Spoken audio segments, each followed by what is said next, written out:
I'm Alistair Stewart and I'm a newscaster with ITN. Okay, my name's John Ranson. I'm a writer and documentary maker. My name is Michael Branson. I worked for ITN for 32 years and the last 14 of that was spent as ITN's political editor based at Westminster, where I had to do a lot of interviews. In terms of interviews, I've interviewed all sorts of people over a very long period of time, but I think probably Hans Blix talking about the absence of weapons of mass destruction come the Second Gulf War was for me quite a high point. People who I guess aren't used to being interviewed, who are kind of doing something extraordinary, whose lives have kind of spiraled into some kind of weird place, and I do that sort of thing. I do a lot more homework if I'm talking to a politician, because they'll try and catch you out rather than you simply trying to catch them out. And I enjoy talking to celebrities a great deal, but I have to be careful that I don't go all week at the knees if it's somebody like David Gilmour from Pink Floyd or Mick Jagger from the Rolling Stones. I probably prefer dealing with politicians, and it's all about homework in my view. I would say when you're talking about interviews, preparation.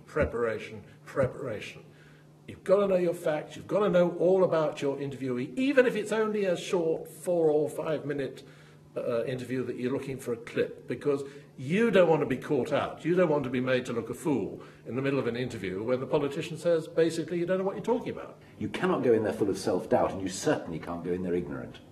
Well, it's no good not having self-confidence if you go into an interview and the interviewee has the sense that you don't know what you're talking about, or you're not confident, or you're not master of your brief. Then the interviewee is going to think, well, I'm wasting my time talking to this person, so why should I make any particular effort for them? So the answer to the question is, you can go into any kind of situation and not be intimidated, but don't try and become a different person when you're in that situation. Be yourself.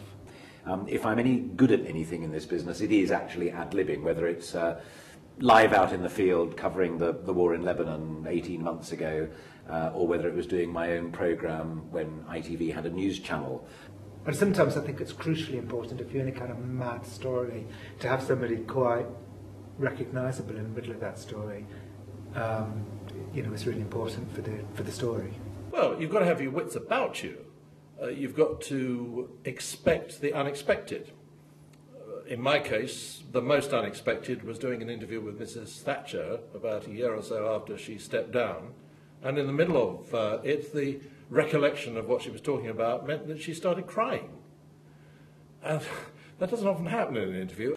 The way that you command a situation, command a location, is by going into the conference theatre fully armed, as it were. You know your facts, you know roughly speaking what's going to go on, and going back again to your point about ad-libbing, you've got escape routes. You know that if that suddenly happens, you'll go off down there but still be able to bring it back. It is again self-confidence, but again it's prep, and it's what any good schoolboy or schoolgirl would have learned via GCSE, A-level, and if they're lucky enough, university. My main piece of advice would be just go out and do it. I like lucidity. I like people who come in with ideas and can express them with great flow. I hate pretense. Yeah, we just did it. And eventually, Channel 4 got involved and gave us a bit of money and showed it. You can keep your hands under control, find somewhere to put them, and you can stop saying, that kind of thing. It's a fantastic industry that welcomes people who are self-confident, have educated themselves and drawn the benefit of education that's offered to them, but it's having tough times. The money ain't what it was when I first started, and I don't just mean in salaries, more importantly I mean in terms of coverage budgets. Go for it, but be realistic.